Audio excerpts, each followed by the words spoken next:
mysterious crash in New Mexico. Flying disc has been found and is now in the possession of the Army. Today, the U.S. government says there were no flying discs outside Roswell in 1947 and has closed the case on the entire incident. But some Americans think the government isn't telling all it knows about UFOs. Dozens of eyewitness accounts. This is something that did not come from Earth. Hundreds of top-secret documents. On several of the pages, you can read 8 words. The rest is blacked out. The potentially damning evidence, not just of an alien crash, but possibly of a 6-decade government cover-up. Here it was in black and white. As I remember, it almost sent chills down my spine.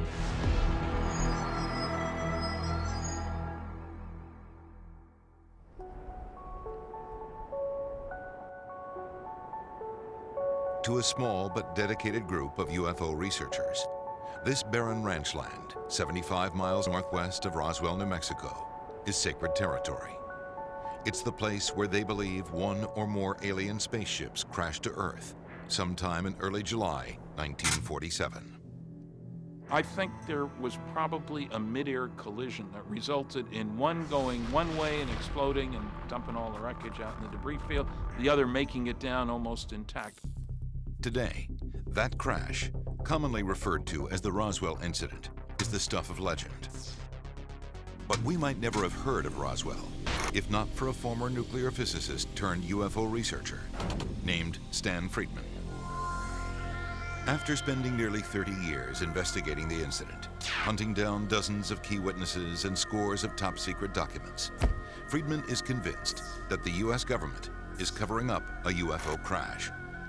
This is his proof. It begins in 1978, when after giving a lecture on UFOs, someone casually asks if he's ever met former military intelligence officer Jesse Marcel. Brilliant investigator that I am, I said, "Who's he?" I never heard of him. "Oh, well, he handled pieces of the wreckage in one of those saucers you're interested in." What?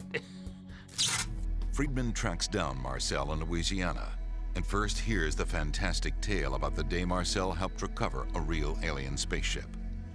There were just fragments strewn all over the area, an area about 3/4 of a mile long and several hundred feet wide. So, Jesse tells me his story was in newspapers around the world, but he doesn't remember the exact date. And he tells me how they took the wreckage to Fort Worth, Texas, and he was told not to say anything. Friedman checks with the local Roswell paper, and sure enough, there it is. July 8, 1947, Roswell Army Air Force captures flying saucer. It was a big sensational thing. Front page headlines, not just the Roswell Daily Record, which is kind of a small paper, but in the West Coast papers, Los Angeles Herald Express, huge paper, and so forth. But there's a follow-up story, too. One day later, a report from the U.S. military that the wreckage isn't a crashed UFO after all. It's pieces of a downed weather balloon. But now, 30 years later, here's Marcel telling Friedman the balloon story is false, part of a cover-up by the U.S. government. One thing I was certain of, being familiar with all our activities, that it was not a weather balloon, nor an aircraft, nor a missile. It was something else, which we didn't know what it was. In the weeks leading up to the Roswell incident, the country is gripped by UFO fever after a commercial pilot reports seeing 9 strange objects flying over Washington state. He said that they acted like saucers bobbing or skipping across the water. It was from him that the term flying saucer came from. Hundreds of flying saucer sightings pour in, especially in New Mexico, home to top-secret test sites for V-2 rockets and atomic and nuclear weapons. The city of Roswell itself is the base of the 509th, the world's only atomic air squadron. Just 2 years earlier, it had dropped the bombs on Hiroshima and Nagasaki. If aliens were going to be interested in anything that happened on this planet, boy, they'd make a beeline for New Mexico. As the story goes, on that fateful night in early July 1947, a violent thunderstorm rolls through Roswell. Out in the desert, rancher Mac Brazel sleeps fitfully in his tiny cabin. There had been a big electric storm, and he heard what he thought was an explosion that didn't sound like thunder. The next morning, Brazel checks on his animals and notices they won't cross a pasture. He goes for a closer look and stumbles across debris littered over a large field. And he finds this huge amount of stuff, strange material, covering an area hundreds of feet wide by almost 3/4 of a mile long. The material is odd, lightweight, but incredibly strong. Brazel carries a few pieces to his neighbor's ranch. Kind of a tan, light brown plastic. Brazel mentions other debris, items covered with strange writing. He said the writing wasn't like Japanese writing, but it was, I imagine, more like hieroglyphics or something like that. The strangest material looks like aluminum foil, but with a weird ability to return to its original shape. If you picked it up and folded it, it would unfold. And if you folded it several times, it would still unfold. And you couldn't tear it. Brazel drags some of the debris to a shed. A few days later, he's on the phone with Frank Joyce, a local DJ and radio reporter. They began to talk about things that might be out of this world. I thought maybe this is a hoax. During the conversation, Joyce says Brazel mentions finding bodies in the wreckage. And one thing that he mentioned on the phone was the horrible odor that was with these bodies. Thinking Brazel might be insane, Joyce tries to end the call. I advised him to go to the U.S. Army Air Corps because they are flyers and will know what to do about anything that flies. Brazel does call Roswell Army Airfield. Major Jesse Marcel answers the phone. Marcel reports the call to his commanding officer, who orders him and a counterintelligence officer to go investigate. He says, go out with him because the rancher said there's a whole mess of this stuff out there, and nothing that he brought in was conventional. At the ranch, Marcel is also puzzled by the debris. He gathers it up and heads back to Roswell. He's so excited by the potential discovery, he stops by his home after midnight and wakes his wife and 11-year-old son, Jesse Jr. He said something like, this is parts of what we feel is a flying saucer. Jesse Marcel Jr. is a doctor and colonel in the U.S. Army Reserves. He just got back from Iraq. He's writing a manuscript called Roswell, It Really Happened. Even though it happened many years ago, he still vividly remembers what his father showed him that night. I picked up the material and I noticed it had a very strange quality to it. It was very light. I didn't try to bend it or tear it, but I just kind of looked at it and just kind of wondered what this was. Marcel's father continues on to the base to report his findings to his superiors. The next morning, the base commander orders the public information officer to write a press release about the incident. He gave me exactly what he wanted in the press release, that we had in our possession a flying disc. The story hits the airwaves, creating an instant sensation. Headline edition, July 8, 1947. The Army Air Forces has announced that a flying disc has been found and is now in the possession of the Army. But almost as quickly begins what appears to be a government cover-up. From the time that story came out, I felt that someone somewhere was trying to stop every last word of this story.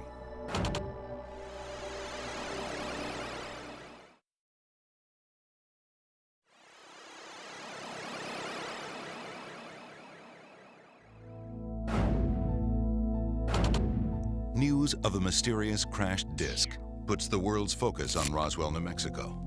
This was too good to be true. We couldn't really believe a story like this, that it really was authentic. But within hours of those first shocking reports comes a flurry of high-level military interest, strange shipments to other air bases, and fear. For people like Major Jesse Marcel, it's the beginning of a conspiracy to cover up what really happened at Roswell. Marcel is ordered to escort the wreckage, first to Fort Worth Army Airfield in Texas, and then onto Wright Airfield in Ohio. Why Wright Field? That's where captured enemy equipment normally went. Wright Air Development Center is there, and they take things apart and find out how they're made. In Hangar 84 at Roswell Army Airfield, the wreckage is boxed up and loaded onto a B-29 airplane. Personnel report seeing a procession of people carrying boxes of strange-looking debris, and something even more ominous, another flight, this one carrying bodies. The bodies were taken to the hospital first, and supposedly then this is where the C-54 was brought and they loaded up. He flew from here. At about the same time, the local undertaker in Roswell receives a strange call from the base, asking about the availability of child-sized coffins and embalming techniques for bodies left outdoors. Later, he runs into a panicked nurse at the base who tells him she witnessed an alien autopsy. I knew the lady quite well, and she said, "Look, Glenn," she said, she was screaming, get out of here as fast as you can, because you are going to get in a lot of trouble." She describes what she saw in detail. The heads were very large. They were pliable like a newborn baby. The description of the bodies is pretty consistent by anyone who claims that they have seen them. Kind of grayish to grayish green with a large head, large dark black eyes. But it's the wreckage that would soon spark charges of a government cover-up. When Marcel and his strange cargo arrive in Texas, Brigadier General Roger Ramey, head of the 8th Air Force, is waiting to inspect the debris. The general asks Marcel to step into a nearby map room to show where it was found. When they return, the debris is gone, allegedly switched with material from what appears to be a common weather balloon. According to Marcel in his last interview, there were some wrapped packages there. He says they hid the debris from the photographers who came in, but what was in the picture was just staged. It was just, you know, it was just the cover story. The press snaps several photos of various officials posing with the debris, including Jesse Marcel. He kind of looks kind of sheepish, like, you know, "They're okay, guys, I'll hold it up here, but this, this is not what I saw." Years later, Stan Friedman believes he's confirmed the cover story when he gets a signed affidavit from the General's Chief of Staff, who says the weather balloon story was to divert the attention of the press.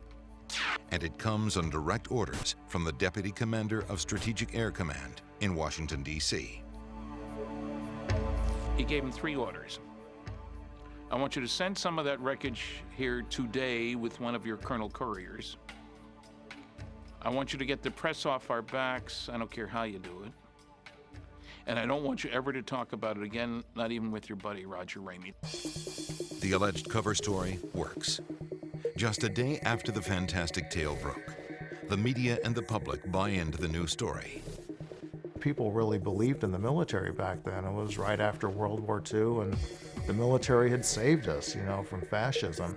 After the photo op, the wreckage is flown to a new unknown destination, while Marcel is ordered to return to Roswell and forget the entire incident. When he came back and he had my mother and I kind of together, he says, "You know, guys, we're not to talk about this anymore. Treat it like a non-event. Didn't happen. So may not forget about it, but don't talk about it, not even with your friends." And we didn't. Others are also allegedly pressured to keep silent or change their stories. A few days after the photo op, rancher Mac Brazel pays a visit to Frank Joyce at the radio station. He said, "I found out after I left here that what I told you out on the ranch was not accurate. What the crash was a weather balloon." But Joyce says he uncovers Brazel's fib when he asks what happened to the alien bodies. And I said, "You know, it brings up what people are talking about recently, the stories you hear about little green men." And in a quiet voice, he said, "They weren't green." I think Brazel may very well have seen the bodies. But again, that would be another reason for putting a thumb down on it. While Roswell investigators are able to confirm the balloon cover story, getting what they believe is confirmation of the alien bodies would take much longer. My reaction, as I remember, as I said, here it was in black and white talking about bodies and a disc. When they do find it, The smoking gun is in, of all places, the very hand of the man at the center of the alleged Roswell cover-up.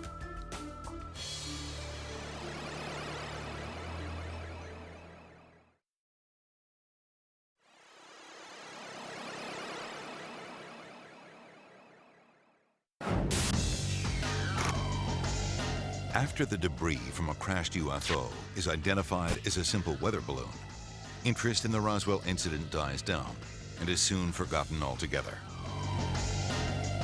But the principals in this drama, like Major Jesse Marcel, never forget. It was not a weather balloon, nor an aircraft, nor a missile. It was something else of which we didn't know what it was. Marcel's son remembers his father as adamant the truth was being hidden. I remember him saying later that he was part of the cover-up because he went along with the story publicly, but privately, he didn't. According to researcher Stan Friedman, the U.S. military doesn't forget the incident either. Instead, Roswell becomes the launch pad for what he calls a cosmic Watergate, an ongoing government conspiracy to hide the truth about extraterrestrial UFOs. It's clear that there were people in the government taking this seriously. It was also clear that they made a conscious attempt to cover things up. Just a few weeks after the Roswell incident, the National Security Council is created, the president's highest level and most secret advisory group. Obviously, UFOs would come under the aegis of the National Security Council. This is what bypassed the Constitution, the Congress, the news media, and the public. This is where the subject of UFOs went deep and dark. I am here to discuss the so-called flying saucers. Also in 1947, the Air Force establishes what would be called Project Blue Book, a program to track all UFO sightings across the nation. The Air Force interest in this problem is to identify and analyze to the best of our ability anything in the air that may have the possibility of threat or menace to the United States. So many sightings are reported, Friedman claims the military issues special orders in response. Air Force pilots were being ordered in 1952, summer, to shoot down UFOs if they didn't land when instructed to do so. And we have General Roger Ramey, by this time a major general and a primary actor in the Roswell story, saying we scrambled jets hundreds of times after saucers. The Air Force investigates more than 12,000 sightings over 22 years. To this day, 700 remain unexplained. But to Roswell's true believers, the real purpose of Project Blue Book isn't to find UFOs. It's to debunk the very notion of them. We've been able to explain them as hoaxes, erroneously identified friendly aircraft, meteorological or electronic phenomena, or as light aberrations. Everything that was reported could somehow be explained as the planet Venus, unidentified aircraft, satellites, or swamp gas. Anything they could come up with. Project Blue Book is shelved in 1969 after the Air Force decides UFOs pose no threat to national security. But according to Jim Mars, the government didn't stop researching them. There have been literally dozens of documents pried out of the CIA, out of the military, and others that show that behind the scenes there is an intense interest in what these things are, where they come from, and what they're up to. Over the years, Roswell researchers say they've petitioned the government to release whatever information it has, with little success. We went after the CIA. We want all your UFO stuff. We don't have any UFO stuff. You do too. You do not. We argue. We go to court. The judge says do a search. They come back. Oh, gee, we found 900 pages of UFO materials. They said they had none. Even when documents are released, such as this affidavit from the National Security Agency, they're often highly censored. eventually we got it. The only trouble is it's about 80% blacked out. But why would the government hide what it knows about UFOs, and especially the Roswell incident?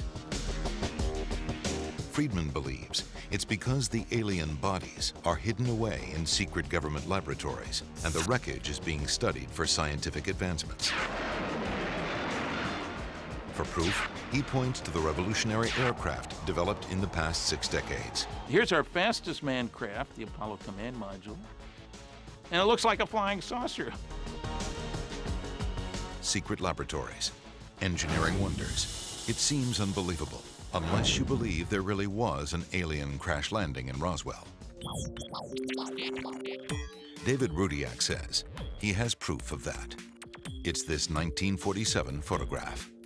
This is one of 7 photos known to have been taken in the office of General Roger Ramey. The photograph is from the day the U.S. military identified the Roswell debris as nothing more than a weather balloon. In it, Ramey is kneeling beside the debris, clutching a piece of paper. Seems pretty unremarkable, until you look closer. The real prize is what Ramey is holding in his hand right here. And you can see as you zoom in that there's writing on this paper. Using a digital photo scanner to enlarge and enhance the document, Rudiak says he can make out the words that prove there was an alien spacecraft. This was a brand new use of the word disk. The flying saucers or flying disks, and the terminology had been around for less than 2 weeks, and so the newspapers, for example, often enclose the word disk in quotes. Then, in the same paragraph, a shocker. The real key to this message is this word right here, which the initial group identified as being the word victims. Rudiak deciphers more of the paragraph. They had the victims, they were going to ship them, I believe, to the chief medical officer at Fort Worth. And when it's all strung together, Rudiak believes the document is nothing short of a bombshell. They'd found a disc, they'd found victims, they were shipping the victims out, and then they were going to cover it up. So is it all really true? The debris, the victims, the cover-up. Is this the long-awaited proof that an alien spacecraft did crash outside Roswell? The U.S. government has looked at the same evidence and come to a much different conclusion.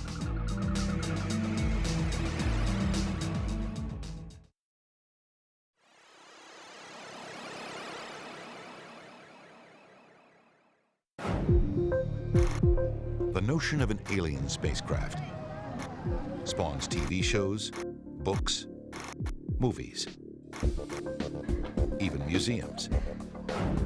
And it turns the dead-end town of Roswell, New Mexico into a magnet for the truly bizarre.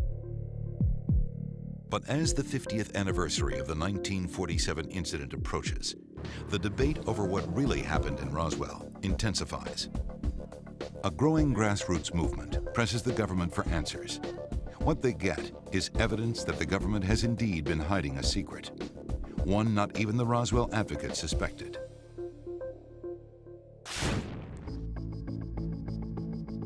In 1993, Kent Jeffrey decides to join the Legion of Amateur Sleuths, hoping to find the truth about Roswell. Before I knew it, I was in it up to my neck. Jeffrey had spent a lot of time in the skies, a commercial airline pilot for 30 years, with a love of space and a fascination with UFOs. To him, Roswell is ground zero for proof that UFOs exist.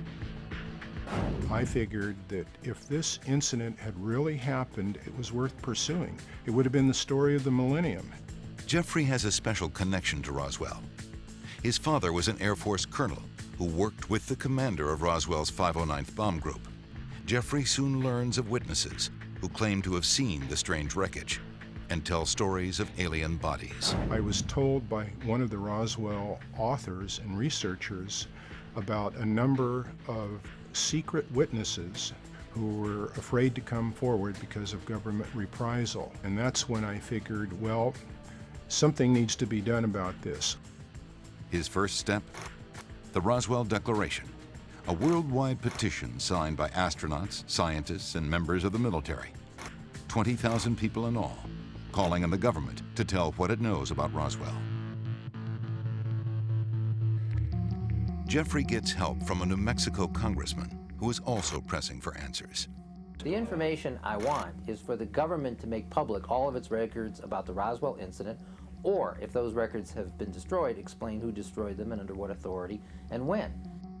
Under pressure, in 1994, the Air Force assigns Lieutenant Colonel Richard Weaver to head an inquiry. Weaver says he left no stone unturned and found a startling secret.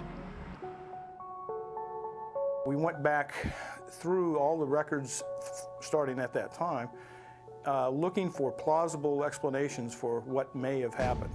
We considered a nuclear accident, we considered an errant missile crash, we considered airplane crashes, and we considered, quite frankly, the possibility of an extraterrestrial event that the government just had not owned up to. In his 1994 report, Fact versus Fiction in the New Mexico Desert, Weaver did find something the government didn't want people to know about. Something he now believes is the truth about what happened that night in 1947.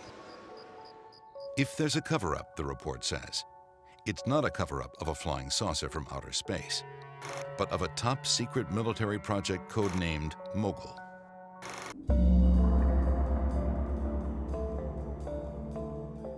Mogul is a huge apparatus of balloons and instruments spanning some 600 feet. It's designed to detect Soviet nuclear tests, one of the most pressing issues in those early days of the Cold War. The project is so secret, many of those who work on it don't even know its name. It was about as highly classified as the Manhattan Project itself. In 1947, Charles Moore is Project Mogul's engineer. A retired university professor today, Moore believes those reports of flying saucers and the strange otherworldly wreckage on Brazel's ranch are really describing his balloon number 4. It was launched in early June, some 50 miles downwind. We launched several of these long trains of balloons. We were quite sure that the reports that were appearing in the paper were of debris from some of our flights. We were pretty sure it was highly classified, and sooner forgotten the better. And that local newspaper story, where the rancher describes strange foil, tape, and sticks. Moore says it sounds a lot like Mogul's radar targets. The reflective material was aluminum foil laminated onto paper and deployed on balls of sticks to make them lightweight so they could be carried aloft by balloons. Moore even explains those alien hieroglyphics intelligence officer Jesse Marcel and his son say they saw on the wreckage. The targets we used were reinforced with Scotch tape on which was imprinted curious abstract figures, squares and triangles and Greek letters. But how could Jesse Marcel, an intelligence officer with special training in radar targets, possibly mistake what he saw for an alien spacecraft? I think he'd never seen such big balloons as this before. Moore says the balloons, setting out for days in the desert sun, would have blackened and broken up, changing their appearance. After a week or so lying on the ground, the balloons would no longer appear to be balloons. And then there's this. Suppose for a moment the Roswell wreckage really was something extraterrestrial. Even the Air Force says that would be a big event.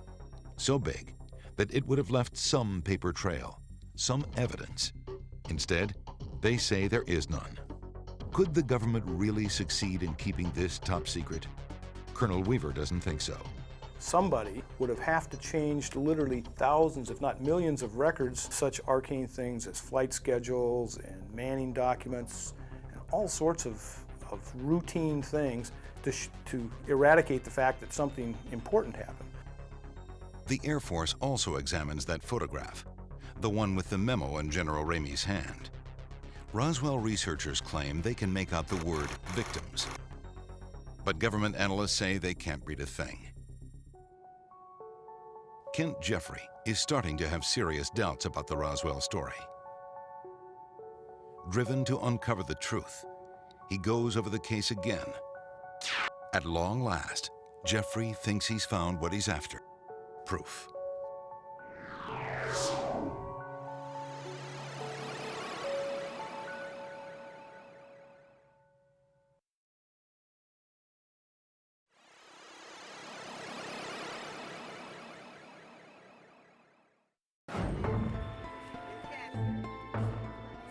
Going into this, for me, it was a quest for the truth. By 1996, Kent Jeffrey has spent 3 years investigating the Roswell incident without finding definitive proof for or against it. Like so many researchers before him, he's stymied by contradictory evidence, some pointing to a government cover-up, some debunking it. Then, Jeffrey stumbles across declassified notes from a 1948 Air Force meeting, just a year after Roswell. In it, a top intelligence officer calls the 1947 wave of UFO sightings a phenomenon that can't be laughed off. It seems a tantalizing clue, until Jeffrey reads what the officer says next. And I quote, "I can't even tell you how much we would give to have one of those crash in an area so we could recover whatever they are." Far from confirming the existence of alien craft, the colonel is merely hoping such things exist and wishes he could get his hands on one. For Jeffrey, it's a shocking revelation, but he still keeps looking. He tracks down other people who may have known about it, members of the 509th Bomb Group based in Roswell in 1947. I eventually spoke with 15 former B-29 pilots and 2 former B-29 navigators, all of whom felt the entire UFO matter was patently ridiculous. Next, Jeffrey finds top officers at the airbase that received the crash debris after it was shipped out of Roswell. They tell Jeffrey there was no crashed spaceship. It simply never happened. They give Jeffrey a signed affidavit. There was no alien spaceship and no secret hangar housing it. Of that we give our word. Even testimony from the local undertaker. See here, you got the large eyes and the big heads. About an Air Force nurse who witnessed an alien autopsy falls apart. There are no records that such a nurse ever existed. After more than 3 years of dead ends, Jeffrey pays a visit to Professor Charles Moore, Project Mogul's engineer. There it is, in plain sight, the radar reflector. The same thing Jeffrey believes is shown in those 1947 photographs. It was a no-brainer. That's exactly what it is. Other Roswell researchers claim the debris in the pictures was substituted for the real wreckage. But the intelligence officer who accompanied Jesse Marcel Sr. in July 1947 says in an affidavit it was not substituted. The wreckage in the picture is exactly what he saw. Trying to sort out whether the wreckage was in fact switched, Jeffrey returns to the people who witnessed it. Jesse Marcel Sr. had passed away, but his son, who was only 11 at the time, remembers strange exotic debris. It was very light. I didn't try to bend it or tear it, but I just kind of looked at it and just kind of wondered what this was. Jeffrey wonders if there's anything more. Hoping to find his answer, he turns to hypnosis. I'm just going to do one other thing. I'm going to touch your wrist for a moment. And, He wants to use the technique on Colonel Jesse Marcel Jr., who saw the debris his father brought home from the crash site. Maybe Marcel will be able to remember some more details of what his father showed him that night in July 1947. Marcel agrees. let yourself be there now. Jesse Marcel Jr. is probably the most important living witness to the debris. I held it up like that so I could see it better with the light. I remember holding the light was up here. If the hypnosis could have brought out some previously suppressed information in his mind regarding exotic material, then there would have been a reason to be optimistic that maybe there was something to all of this. The hypnosis is a bust. Marcel does not come up with any new information. I wish I could just drag it out. Jesse simply remembered what he had already remembered consciously. A few pieces of foil-like material, some plastic or bakelite material, and a short beam with some unusual markings on it. That only reinforces Jeffrey's theory that what Jesse Marcel Jr. saw on his kitchen floor in 1947 were the remains of a radar reflector from Project Mogul. That was the final nail in the coffin of the crash saucer scenario for me. Kent Jeffrey may be convinced that the Roswell incident was nothing more than a crashed Air Force experimental balloon. But other Roswell researchers aren't so sure. Project Mogul, they say, is the cover for the alien crash. The so-called secret project was not nearly as classified as the Air Force would have you believe. They actually had some launches where they just let them float down in the desert. Doesn't sound very classified to me. You don't let highly classified things just float down in the desert where your enemies, spies, can look at them. And the basic materials used in Mogul, like paper-backed foil, would never be confused for an alien spacecraft. You can go down to the grocery store and buy a Hershey bar, and what it's wrapped in is the exact same material that the radar targets are made from. So nobody would have been mystified by this. And then there are the famous photographs. Jesse Marcel Jr. insists the material in the picture is not what he saw. It was not the same. It's not at all. Roswell researchers say there's one explanation. The government switched the debris. And they believe there have been other suspicious doings as well. Jim Mars points to this 1995 GAO report. They came up with no documents stating that it was a saucer or there were aliens, but what they did find was that all of the communication records in and out of Roswell between 47 and 48 had all been somehow misplaced or destroyed. In 1997, the Air Force releases yet another report, this one called Roswell, Case Closed. Air Force officials hope this will explain once and for all any doubts about alien bodies. Bodies observed in the New Mexico desert were probably test dummies that were carried aloft by U.S. Air Force high-altitude balloons for scientific research. But there's a problem with this explanation. Air Force records show that test dummies weren't used until 1953, 6 years after the crash at Roswell.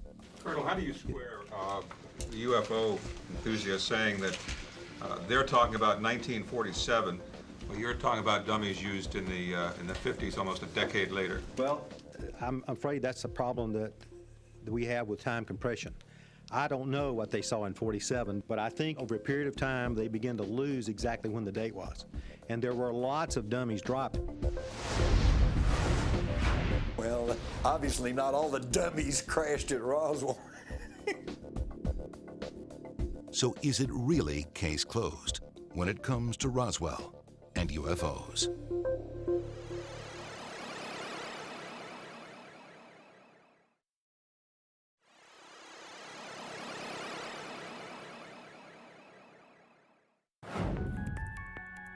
Thank you, sir.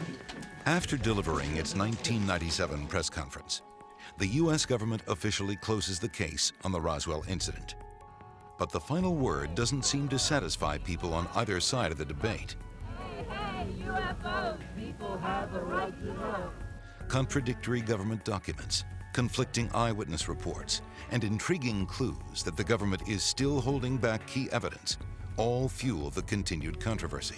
There will always be those who will not believe anything the government says, and I think that's terrible.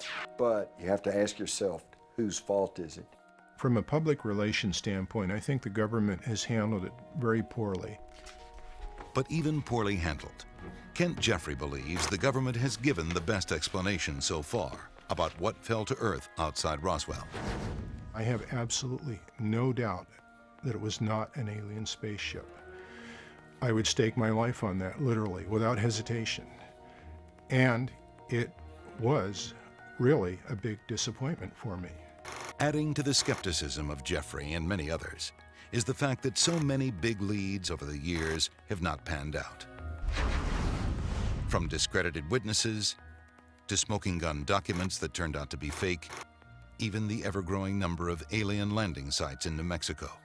At last count, there are 6 in all, including this one that charges admission. Yet through it all, the true believers still believe. Well, the Army came in and covered it up. They remain as convinced as ever that Roswell is the government's dirty big secret, buried under decades of deceit, lies, and cover-ups. For Jim Mars, the proof is from all those people who've come forward to say they witnessed the incident firsthand. The thing that convinces me that something unearthly happened in Roswell is simply the sum total of the evidence. For Stan Friedman, the proof is right there too, up there in the sky. What I marvel at is that there are stars so many billions of years older than the sun.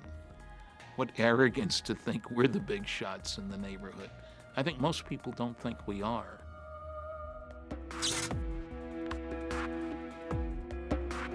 Today, many years have passed since the Roswell incident, and the search for proof has become a race against time. Frank Joyce, one of the few remaining witnesses, is 82. July 8th, 1947, I'd say that's pretty close to the beginning. Joyce still keeps the original wire copy from the incident in his Roswell file to help keep the memories fresh. Originally, my idea was to prove that it did come out officially on the United Press wire. For a while, I actually thought that people might think I made the whole thing up. Not so. In December 2005, Walter Haut, the man who wrote the original press release that sparked that wire story, passed away. But he's left behind a legacy. In 1992, he started Roswell's International UFO Museum, along with the mortician who claims he ran into the nurse who saw an alien autopsy. Are you friendly? The museum has become a mecca for believers, skeptics, Everything's just a fraud. and everyone in between, drawing more than 2.5 million visitors since its opening.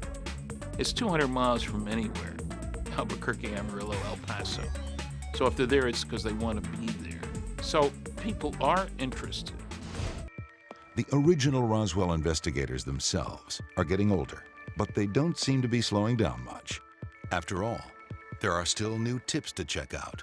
I'm still working on the case. I've got a couple of hot leads, which I hope prove out. New clues to study. A possible UFO in There's not a day or a week goes by that somewhere somebody doesn't get some pretty good, clear videotape of a UFO. And new documents to pry out of the government. I want to see the documentation. One of the interesting questions is, why isn't there any documentation? These true believers say they'll fight on, pursuing every last piece of evidence until they finally have proof, real proof, that explains what really crashed to Earth in July 1947, just outside of Roswell, New Mexico.